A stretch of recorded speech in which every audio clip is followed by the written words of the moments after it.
Hello everyone, welcome back to my new blog. চলে এলাম second part নিয়ে। চলো এবার মামা বাড়িতে গিয়ে কি কি করেছিলাম দেখা যাক। প্রথমে মাম্মাম মামুদেরকে ফোঁটা দিল। তখন কি ভিডিও করেছিল বলো তো? আমি ভিডিওটা কেমন হয়েছে বলো? সেই দিন দাদাভাই মামা বাড়িতে এসেছিল, তাই আর মনির বাড়িতে যাওয়া হয় না। ফোঁটাতে এখানেই দিয়েছিলাম। এই দেখো আমার দিদুনও দাদাভাইকে ফোঁটা দিয়েছিল। এটা হচ্ছে দিদুনের ভাই, আমার মিষ্টি দাদু ভাই। দাদু ভাইকে দাদাভাইকে ফোঁটা দিয়েছিল।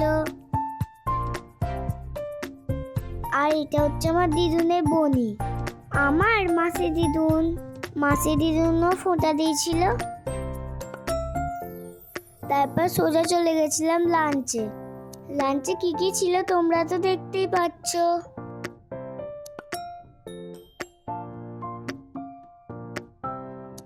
আর এইগুলো হচ্ছে আমার পাওয়া গিফট। এইভাবেই দিনটা কেটেছিল। ভিডিওটা যদি ভালো লেগে থাকে লাইক সাবস্ক্রাইব করে দিও। টাটা, লাভ ইউ।